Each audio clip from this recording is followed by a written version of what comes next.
Before dawn, Nashville woke to chaos. Helicopters circled low, sirens cut through the dark, and doors were kicked open as federal agents swarmed the city. By sunrise, an operation unlike anything locals had ever seen was underway. Streets were blocked, suspects were dragged out in handcuffs, and entire neighborhoods watched in shock. Officials stayed tight-lipped, but one thing was clear. This was no routine bust. Something massive had been uncovered, something the cartel had fought to keep hidden for years. What lay at the center of it all would change how authorities viewed the fight against organized crime forever.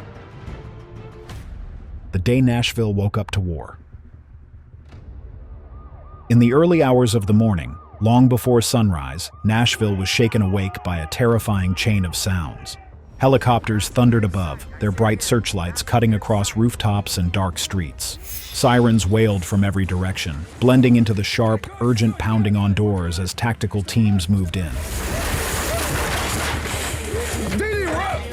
Families startled from their sleep and rushed to their windows, only to see heavily armed agents pouring into their neighborhoods. What had been quiet, familiar streets only hours earlier now looked like something out of a war zone. By the time the sun began to rise, the sheer scale of the operation was clear. Authorities confirmed that 17 people had been arrested, not just in Tennessee, but also in coordinated actions in California and Oklahoma. This was no small neighborhood gang. Those taken into custody were linked to MS-13, one of the most violent and feared criminal organizations in the world.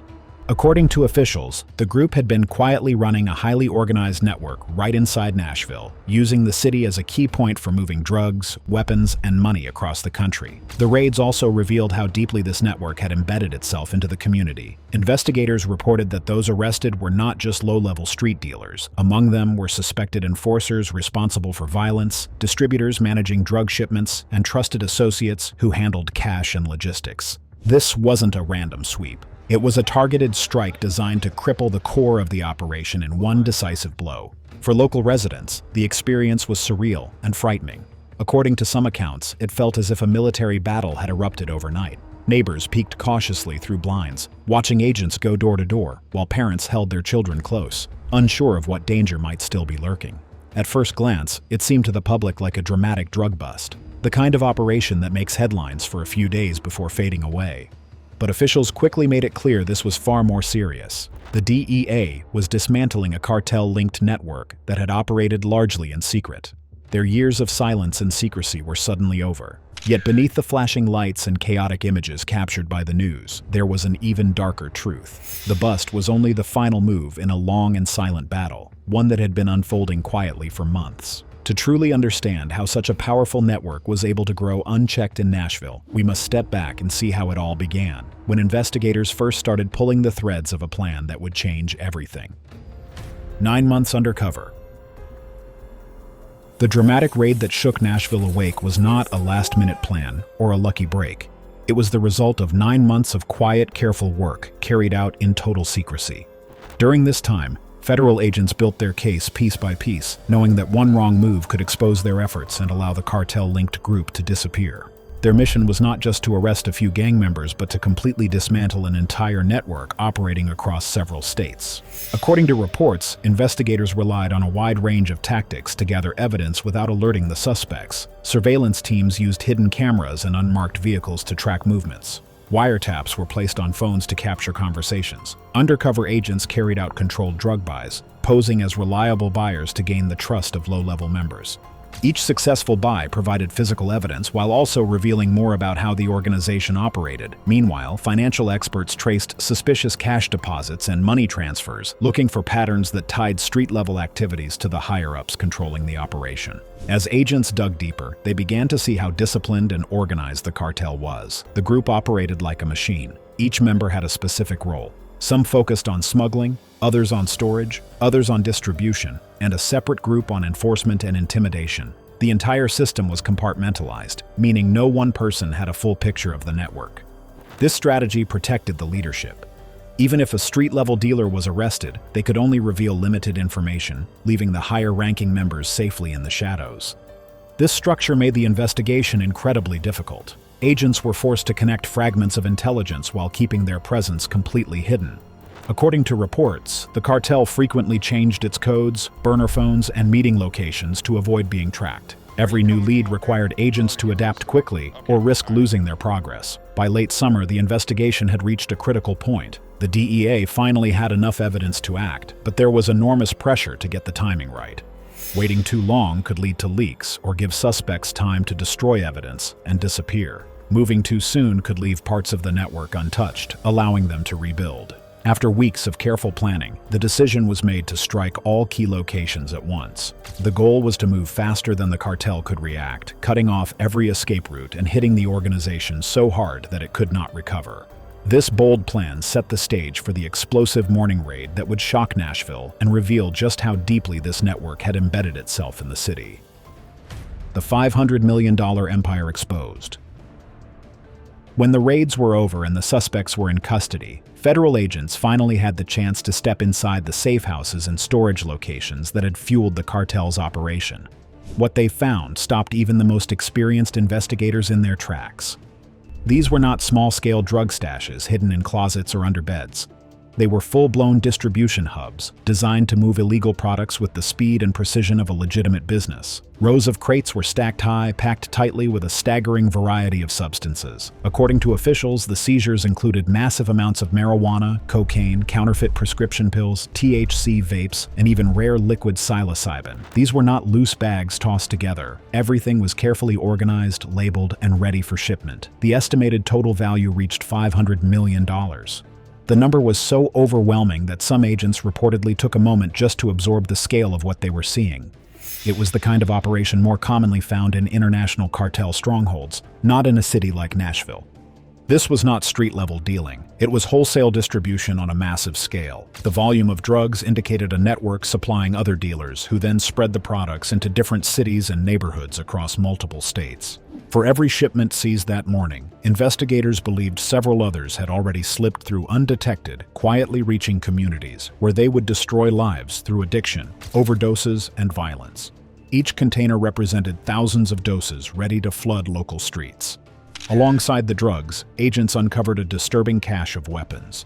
There were military-style assault rifles fitted with high-capacity magazines, handguns with their serial numbers scratched off, and boxes of ammunition stacked in metal cases. According to reports, these weapons were not meant for simple defense. They were used to enforce loyalty within the network, intimidate rivals, and eliminate anyone who might threaten operations. The sheer amount of firepower suggested that this group had prepared for violent confrontations and was willing to fight for control of its territory. Then, there was the money, and plenty of it.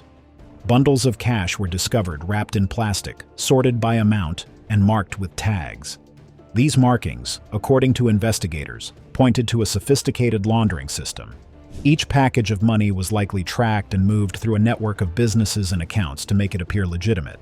This level of organization revealed that the group was not just running drugs. They were operating a complete financial machine that kept their empire alive. As agents walked through the warehouses and safe houses, a chilling realization set in. This was only one raid. If this much was uncovered in a single operation, what was still hidden?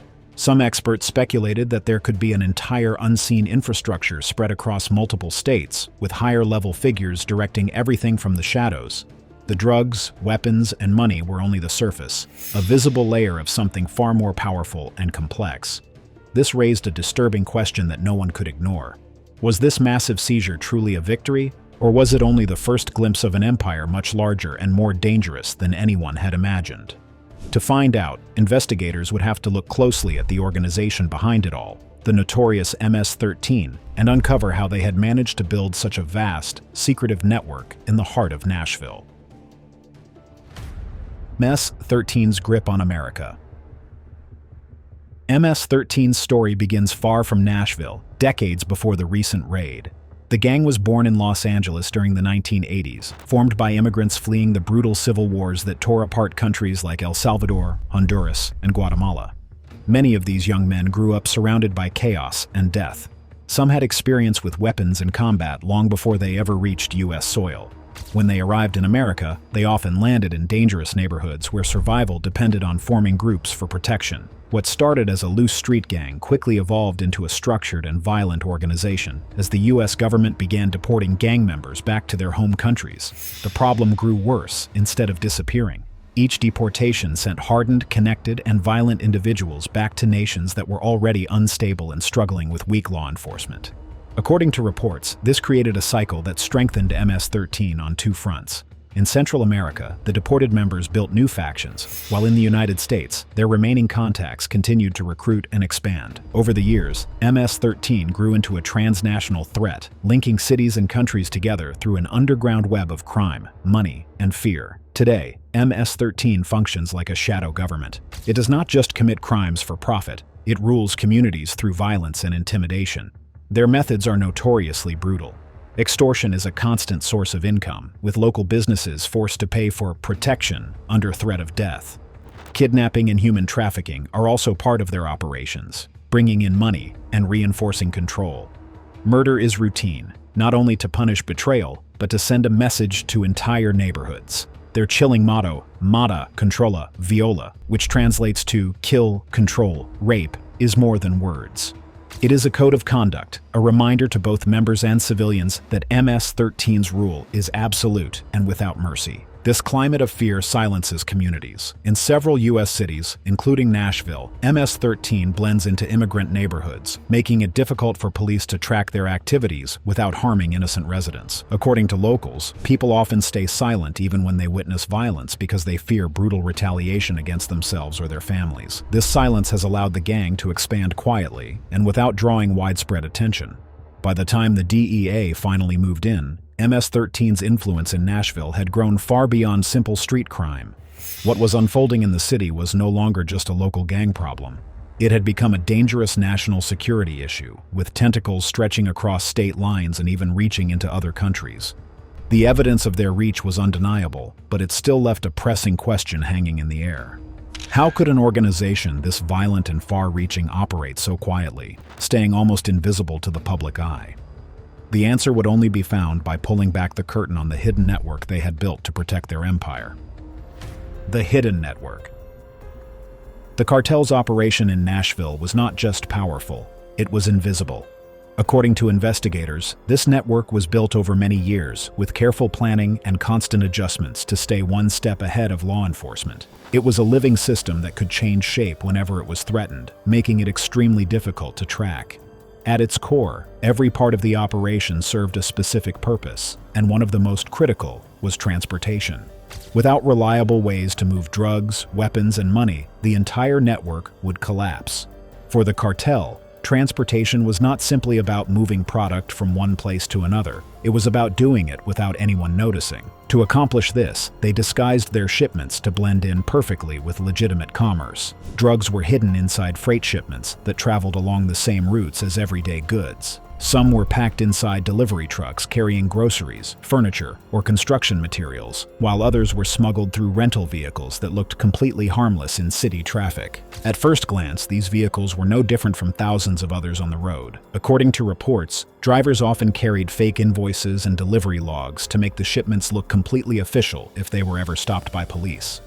This level of deception meant that even experienced officers had trouble knowing which vehicles to target without risking disruptions to real businesses. Safe houses added another layer of protection to the network. These locations were chosen with precision, often near highway exits to allow quick movement and escape if law enforcement got too close.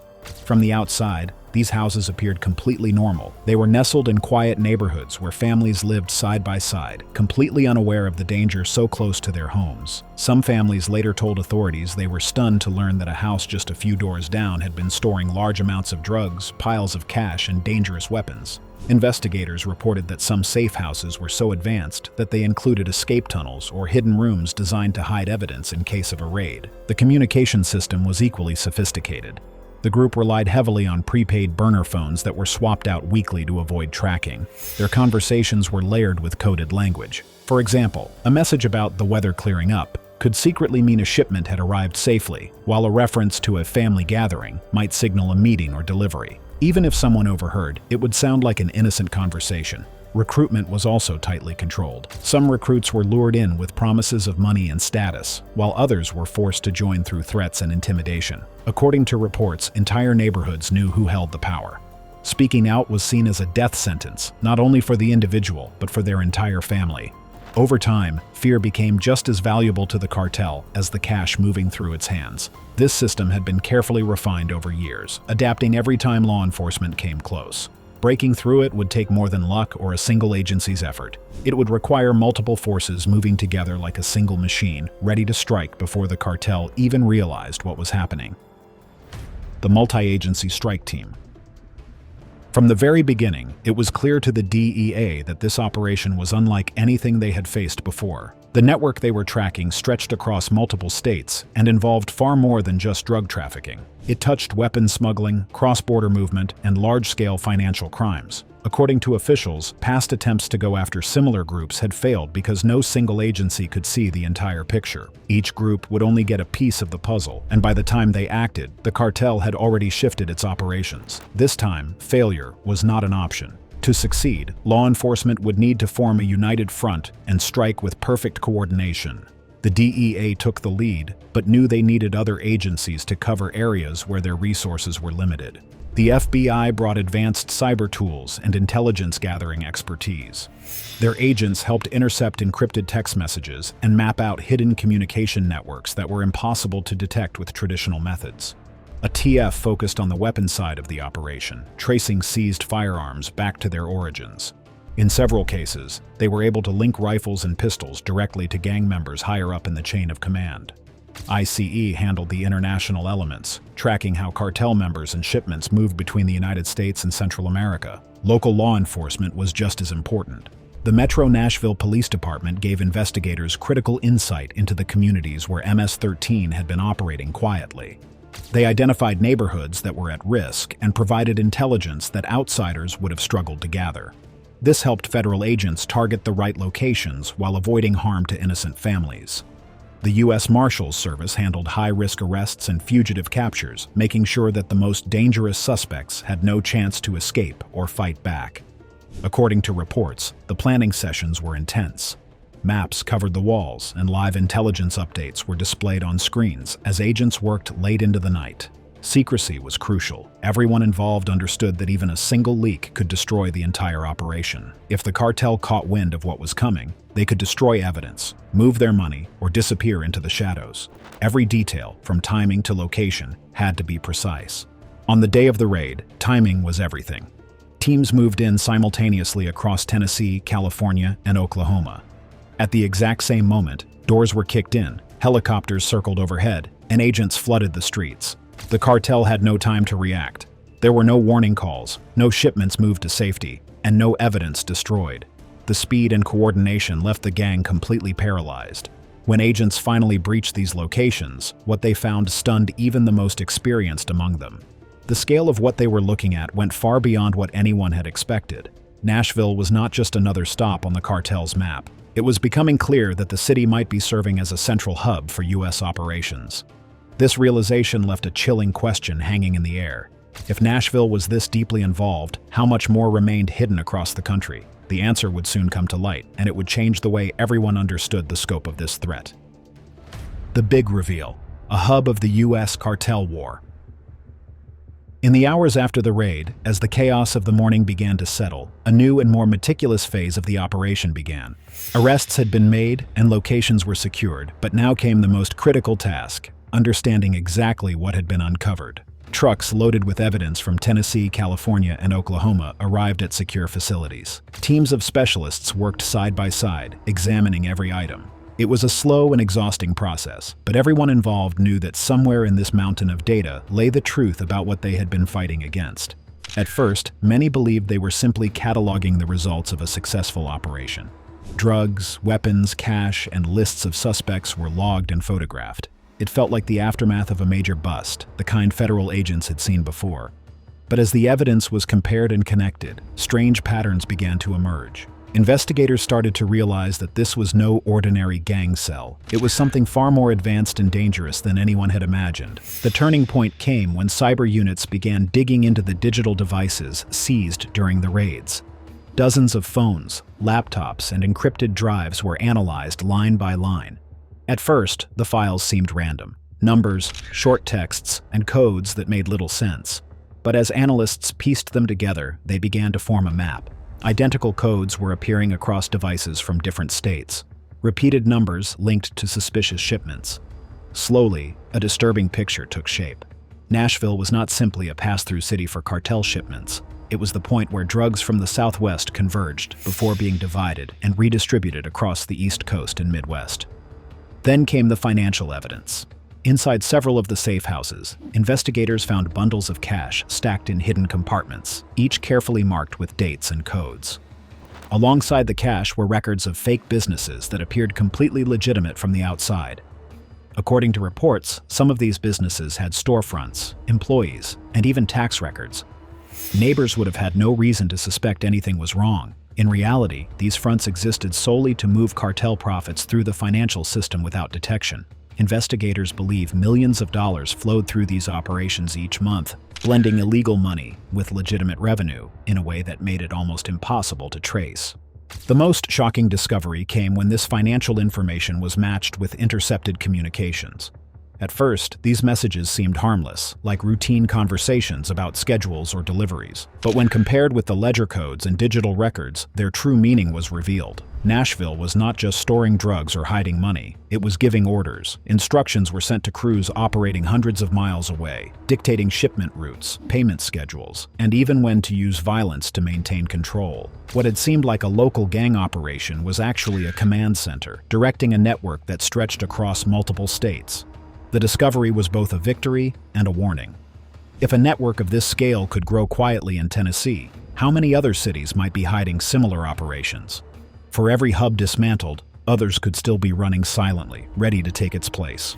The raid had ended, but the larger war was only beginning. Even as agents celebrated their success, they understood that what they had uncovered was only a piece of a much bigger fight, one that was far from over.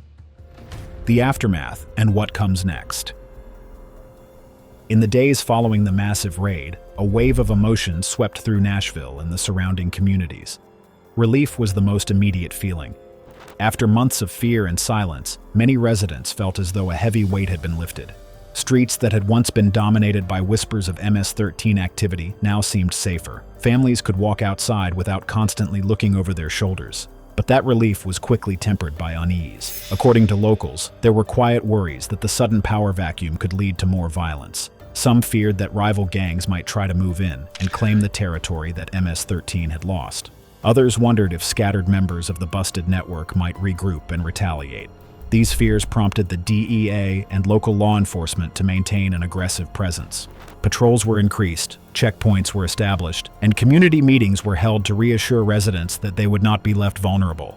The bust also emboldened victims and witnesses. Families who had lived under the gang's control cautiously came forward, sharing stories of intimidation and extortion that had kept them silent for years.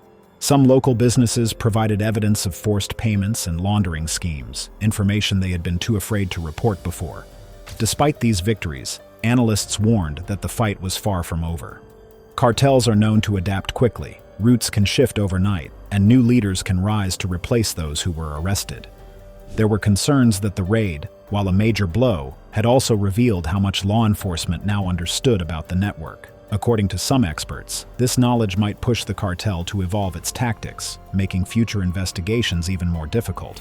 As Tennessee begins to rebuild, the map of cartel activity is already shifting. The next flashpoint may be forming somewhere else, silently preparing to challenge everything that was achieved in Nashville.